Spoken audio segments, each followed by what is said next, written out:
Hi friends, welcome to Relaxrecipes. இன்னைக்கு நம்ம பார்க்க போகிறது ஒரு பிரியாணி ரெசிபி தாங்க. நம்மளுடைய மட்டன் பிரியாணி ரெசிபிலையும் இறால் பிரியாணி ரெசிபிலையும் நிறைய பேர் கேட்டிருந்த ஒரு ரெசிபி தான் இன்றைக்கி நம்ம பார்க்க போகிறோம். இன்றைக்கி நம்ம மீன் பிரியாணி எப்படி பண்ணலாம் அப்படின்னு பார்க்கலாம். மீன் பிரியாணி பண்ணையில் வரக்கூடிய ப்ராப்ளம் அப்படின்னு பார்த்தீங்கன்னா மீன் துண்டுகள் உடைஞ்சு போயிடும். சில சமயம் அந்த மீனோட ஸ்மெல்லும் அந்த பிரியாணியோட ஸ்மெல்லும் மிக்ஸ் ஆகாமல் தனித்தனியாக தெரிகிற மாதிரி இருக்கும்.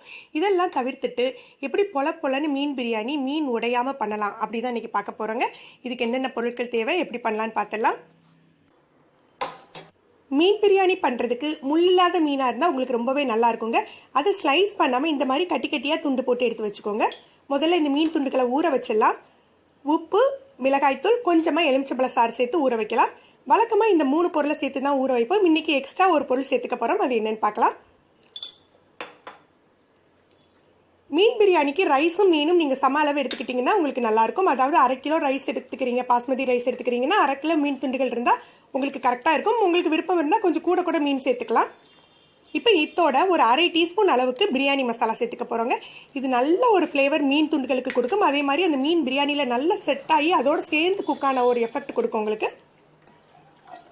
அதே போல் மீன் பிரியாணிக்கு மீனை தனியாக ஃப்ரை மட்டும் பண்ணி நம்ம தம் போடக்கூடாது. ஒரு சில டிப்ஸை நம்ம ஃபாலோ பண்ணோம். அப்போ தான் உங்களுக்கு நல்ல டேஸ்ட்டாக வரும். இப்போ மீன் துண்டுகள் ஊறட்டும். நம்ம அரிசியை ஊற வச்சிடலாம். நான் இங்கே 1.5 கப் அரிசி எடுத்திருக்கேன். இதை ஒரு 1/2 மணிலேருந்து 3/4 மணி நேரம் ஊற வச்சுக்கலாம். பாஸ்மதி அரிசி யூஸ் பண்ணையில் ஒரு தடவை மட்டும் நீங்கள் கழுவுனா போதும். 2-3 தடவை கழுவுனீங்க அப்படின்னா பாஸ்மதி அரிசியில் உள்ள இயற்கையான அந்த மனம் போயிடும் உங்களுக்கு. இப்போ வேறு என்ன பொருட்கள் தேவைன்னு பார்த்துடலாம். நான் இங்கே 2 பெரிய வெங்காயம் நல்ல மெல்லிஸாக கட் பண்ணி வச்சுருக்கேன். கொஞ்சமாக மல்லி, புதினா, 3 பச்சை மிளகாய், பிரியாணி தாளிக்கிறதுக்கு தேவையான பிரியாணி இலை, ஒரு 2 துண்டு பட்டை, 1 கிராம்பு, 2 ஏலம் எடுத்துக்கோங்க. ஒரு 1/2 டீஸ்பூன் பிரியாணி மசாலா, ஒரு எலுமிச்சம்பழத்தோட சாறு, ஒரு 1/2 டீஸ்பூன் இஞ்சி பூண்டு விழுது, உப்பு, மிளகாய்த்தூள், 1 கப் தயிர். தயிர் பிரியாணிக்கு சேர்க்க வேண்டாம், மீன் பிரியாணிக்கு சேர்க்க வேண்டாம்னு நினைக்கிறவங்க 2 தக்காளியை கட் பண்ணி நம்ம சேர்த்துக்கலாம். ஒரு அடுப்பில் மீனை பொரிக்கிறதுக்காக கொஞ்சம் எண்ணெயும் வச்சுருக்கேன். இன்னொரு அடுப்பில் நம்ம அரிசி வேக வைக்கிறதுக்கான தேவையான தண்ணி எடுத்து லோ ஃப்ளேமில் வச்சுக்கோங்க. அதில் 1 டீஸ்பூன் அளவுக்கு ரிஃபைண்ட் ஆயில் சேர்த்துக்கலாம். கொஞ்சமாக பிரியாணி இலை, ஜாய் ஜீரா இருந்தால் 1 ஸ்பூன் சேர்த்துக்கோங்க. இதை நம்ம இப்போ ஃப்ளேமை கூட்ட வேண்டாங்க, லோ ஃப்ளேம்லேயே இருக்கட்டும். அதாவது அந்த பிரியாணி இலையோட ஸ்மெல்லும் அந்த ஜாய் ஜீரா ஸ்மெல்லும் அந்த தண்ணியில் இறங்குற வரைக்கும் அப்படியே லோ ஃப்ளேம்லேயே இருக்கட்டும். விருப்பப்பட்டீங்க அப்படின்னா பிரியாணி மசாலா கூட இந்த தண்ணியில் சேர்த்துக்கலாம். ஒரு 1/2 டீஸ்பூன் அளவுக்கு ஒரு ஃப்ளேவருக்காக சேர்த்துக்கோங்க. நம்ம மீன் துண்டுகளை பொரிக்கிற வரைக்கும் இதை நம்ம லோ ஃப்ளேம்லேயே வச்சுக்கலாம். இப்போ மீன் துண்டுகளை பொரிச்சிடலாம். நிறைய எண்ணெய் விட்டு டீப் ஃப்ரை பண்ண வேண்டியது இல்லைங்க. ஒரு 80% ஃப்ரை ஆகிற வரைக்கும் நம்ம பொரிச்சுக்கிட்டா போதும். அதாவது ரொம்ப மொறுன்னு பொரிச்சுக்காதீங்க. ஏன்னா இது அதுக்கப்புறம் நம்ம கிரேவியில் போடுவோம். அதனால 80% குக் ஆனாக்கில் எடுத்துக்கலாம். ஃப்ளேமை நல்ல மீடியம்லேயே வச்சு பொரிச்சு எடுத்துடுங்க. ஒரு பக்கம் வேகட்டும். வெந்த பிறகு நம்ம இன்னொரு பக்கம் திருப்பி போடலாம். கூடுமான வரைக்கும் எல்லா துண்டுகளும் ஒரே மாதிரி சைஸில் இருக்கிற மாதிரி பார்த்துக்கோங்க. உங்களுக்கு ஃப்ரை பண்ணுறதுக்கும் குக் ஆகிறதுக்கு ரொம்பவே சுலபமாக இருக்கும். இப்போ ஒரு பக்கம் நல்லா ஃப்ரை ஆயிடுச்சு. இன்னொரு பக்கம் திருப்பி போட்டுடலாம். கவனமாக உடையாமல் திருப்பி போட்டுக்கோங்க.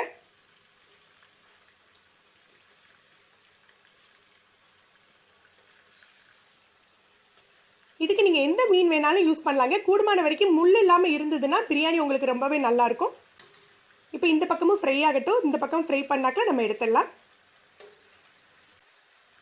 சில பேர் மீன் துண்டுகளை பொரித்து பிரியாணி பண்ணி அதில் சேர்த்து வச்சு தம் போடுவாங்க. அப்படி பண்ணாதீங்க. அப்படி பண்ணீங்க அப்படின்னா இந்த மீன் துண்டுகளோட ஃபுல் ஃப்ளேவர் உங்களுக்கு பிரியாணியில் கிடைக்காது. அது பிளெயின் பிரியாணியை பொரிச்ச மீன் வச்சு சாப்பிட்ட மாதிரி தான் இருக்கும். இதுக்கு நம்ம ஒரு ஸ்பெஷலாக கிரேவி பண்ணி தான் நம்ம பிரியாணி பண்ணணும். இப்போ ஒரு 80% உங்களுக்கு ஃப்ரை ஆயிடுச்சு. இப்போ நம்ம எடுத்து வச்சிடலாம். இந்த மீன் பொரிச்ச எண்ணெயில் தான் நம்ம பிரியாணி தாளிக்க போகிறோம். அதனால் இந்த எண்ணெயை வேஸ்ட் பண்ணிடாதீங்க. இதில் ஃபுல் ஃப்ளேவர், அந்த ஃபிஷ்ஷோட ஃபுல் ஃப்ளேவர் இதில் இருக்கும். இதில் தான் நம்ம தாளிச்சுக்கணும். எண்ணெய் உங்களுக்கு கொஞ்சம் அதிகமாக இருக்கிற மாதிரி தோணுச்சுன்னா கொஞ்சமாக குறைச்சிக்கோங்க. ஃப்ளேமை மீடியமாகவே வச்சு எல்லாம் பண்ணுங்கள். இது ஏற்கனவே பொரிச்ச எண்ணெய் இல்லையா, சீக்கிரமாக முருகிடும். இப்போ நம்ம தாளிச்சிடலாம். 2 துண்டு பட்டை, 1 கிராம்பு, 2 ஏலம். ஏன்னா நம்ம பிரியாணி மசாலாவும் சேர்க்க போகிறோம். அதனால் இந்த தாளிக்கிறதுக்கு கொஞ்சமாக இந்த பொருட்களை போட்டால் போதும். மீன் பிரியாணி நமக்கு மட்டன் பிரியாணி அளவுக்கு மசாலா ஏற்காது. இப்போ நம்ம வெட்டி வச்சிருக்கோம் இல்லையா வெங்காயம், அதை சேர்த்துடலாம். நல்ல மெல்லிஸாக ஸ்லைஸ் பண்ணிக்கிட்டீங்க அப்படின்னா ஒன்று போல் உங்களுக்கு வதங்கும். வெங்காயம் வதங்கின பிறகு நம்ம இஞ்சி பூண்டு விழுது சேர்த்துக்கலாம். வெங்காயத்தை மீதமான தீயில வச்சு வதக்கிக்கோங்க. வெங்காயம் வதங்கட்டும். நம்ம அதுக்குள்ளே வந்து நம்ம ஏற்கனவே லோ ஃப்ளேமில் தண்ணி வச்சுருந்தோம் இல்லையா ரைஸ் வேக வைக்கிறதுக்கு, அதை ஃப்ளேம் கூட்டிக்கலாம். இப்போ பார்த்தீங்கன்னா நம்ம மீன் துண்டுகள் பொரியிற வரைக்கும் இந்த தண்ணியை லோ ஃப்ளேம்லேயே வச்சுருக்கோம். அதில் ஏற்கனவே நம்ம பிரியாணி இலையும் காய் ஜீராவும் சேர்த்துருக்கோம். அதனால் இந்த பிரியாணியோட இலையோட ஃப்ளேவர் ஃபுல்லாக உங்களுக்கு அந்த தண்ணியில் இறங்கிட்டு இருக்கோம். இப்போ தண்ணி கொதிச்சாக்கில் நம்ம அரிசியை சேர்த்துடலாம். நீங்கள் விருப்பப்பட்டீங்கன்னா ஒரு 1/2 டீஸ்பூன் பிரியாணி மசாலா இந்த தண்ணியில் சேர்த்துக்கோங்க. இது ஊற வச்ச பாஸ்மதி அப்படிங்கிறதுனால 10 நிமிஷத்தில் குக் ஆகிடும். வெங்காயம் நல்லா வதங்கிட்டு நம்ம இஞ்சி பூண்டு விழுது சேர்த்தலாம்.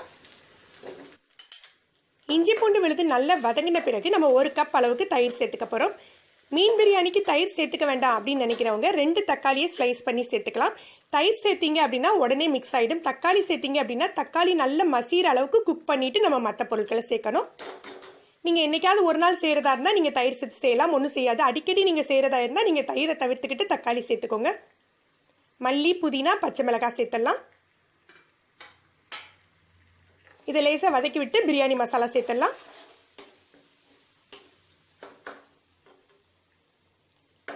பிரியாணி மசாலா காரத்திற்கு தேவையான அளவு மிளகாய் தூள் சேர்த்துக்கோங்க.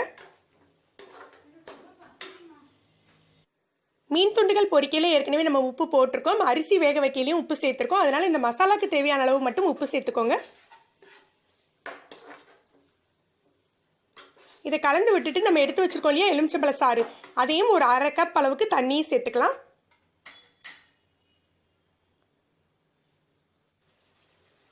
தண்ணியும் எலுமிச்சம்பழ சாறு கலந்து அந்த எண்ணெய் பிரியிற அளவுக்கு கொதிக்க விட்டுருங்க. இதை வந்து லோல அல்லது மீடியம் ஃப்ளேமில் வச்சு பண்ணுங்க, ஹை ஃப்ளேமில் பண்ணாதீங்க. இது ஒரு 2 நிமிடத்தில் எண்ணெய் பிரிஞ்சிடும் உங்களுக்கு.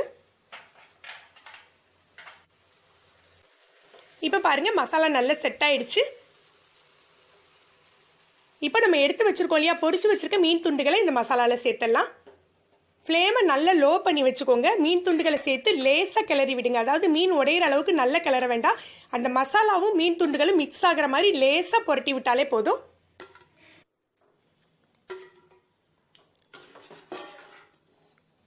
இந்த மாதிரி லேசாக மசாலாவையும் மீன் துண்டுகளையும் மிக்ஸ் பண்ணிவிட்டு மூடி போட்டு ஒரு நிமிடம் மட்டும் சிம்மில் வைங்க.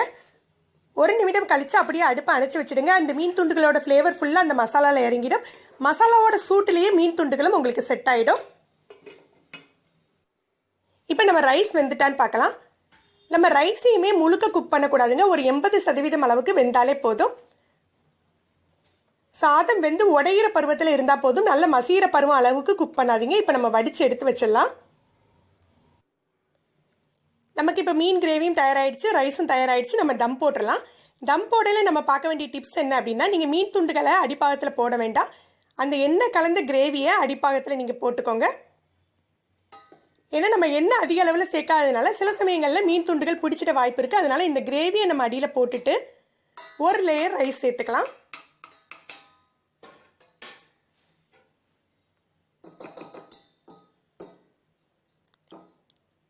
இந்த ரைஸ் லேயருக்கு மேலே நம்ம மீன் துண்டுகள் கலந்த கிரேவியை போட்டுக்கலாம். தனி மீன் துண்டுகள் எடுத்து வைக்காதீங்க. கொஞ்சம் கிரேவியோடு சேர்த்து அப்படியே நடுவில் உள்ள லேயர் போட்டுக்கோங்க.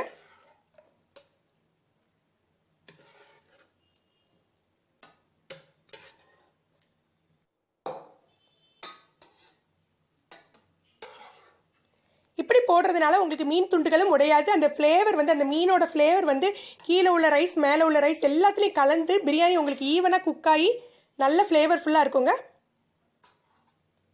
இப்போ மீதமுள்ள ரைஸை மேலே போட்டுட்டு நம்ம வச்சுருக்கோம் இல்லையா அந்த எண்ணெய் கலந்த கிரேவியை மேலே போட்டுடலாம். ஏற்கனவே நம்ம பிரியாணி ரெசிபீஸில் பார்த்துருக்கோம். நம்ம ஆர்டிஃபிஷியல் கலர் சேர்க்க வேண்டாம் அப்படின்னு நினைக்கிறவங்க வந்து அந்த பொரிச்ச எண்ணெயை மீன் பொரிச்ச எண்ணெயை மேலே அப்படி விட்டுக்கிட்டீங்க அப்படின்னா உங்களுக்கு நேச்சுரலாகவே கலர் கிடைச்சிடும். இதுக்கு மேலே கொஞ்சமாக மல்லி புதினா சேர்த்து நம்ம தம் போட்டுக்க போகிறோம். தோசைக்கல்ல நல்லா சூடு பண்ணிவிட்டு லோ ஃப்ளேமில் போட்டுக்கோங்க. இருக்கிறதுலே லோ ஃப்ளேமில் போட்டுட்டு இந்த மீன் பாத்திரத்தை அப்படியே நல்ல டைட்டான ஒரு மூடி போட்டு மூடிடுங்க. இது அப்படியே ஒரு 10 நிமிடம் லோ ஃப்ளேமில் தோசைக்கல் மேலே இருக்கட்டும். 10 நிமிடம் போதுங்க. 10 நிமிடம் கழித்து அடுப்பை அணைச்சிடுங்க. உடனே திறந்து பார்க்காதீங்க. 10 நிமிடம் தம் போட்டு அடுப்பை அணைச்சி 15 நிமிடம் ஆயிட்டு. இப்போ நம்ம திறந்து பார்க்கலாம்.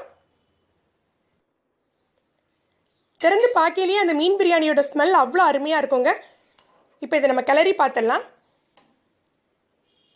பாருங்கள் மீன் துண்டுகள் ஒன்று கூட உடையலை. பிரியாணியும் நல்ல பொலன்னு குக் ஆகிருக்கு. இந்த மீன் பிரியாணிக்கு நம்ம நெய் எதுவுமே சேர்க்கணும்னு அவசியம் இல்லைங்க. இது ரொம்பவே லைட்டாக இருக்கும், செய்கிறதுக்கும் உங்களுக்கு சுலபமாகவே இருக்கும். மீனில் உள்ள இயற்கையில் உள்ள எல்லா சத்துக்களும் உங்களுக்கு பிரியாணியில் கலந்துருக்கும். சின்ன குழந்தைங்கள்லேருந்து பெரியவங்க வரைக்கும் இதை விரும்பி சாப்பிடுவாங்கங்க. நீங்கள் இந்த பிரியாணியை ட்ரை பண்ணி பாருங்கள். இதை பற்றின உங்களுடைய கருத்துக்களை கமெண்ட்ஸில் சொல்லுங்கள். உங்களுக்கு இந்த வீடியோ பிடிச்சிருந்தா லைக் பண்ணுங்கள், ஷேர் பண்ணுங்கள். இது வரைக்கும் நம்ம சேனலை சப்ஸ்கிரைப் பண்ணாதவங்க சப்ஸ்கிரைப் பண்ணிக்கோங்க. மறக்காமல் கீழே உள்ள பெல் பட்டனை ப்ரெஸ் பண்ணிக்கோங்க. அப்போ தான் நம்ம சேனலில் போடுற புது புது வீடியோக்களோட நோட்டிஃபிகேஷன் உங்களுக்கு இமீடியட்டாக கிடைக்கும். நன்றி.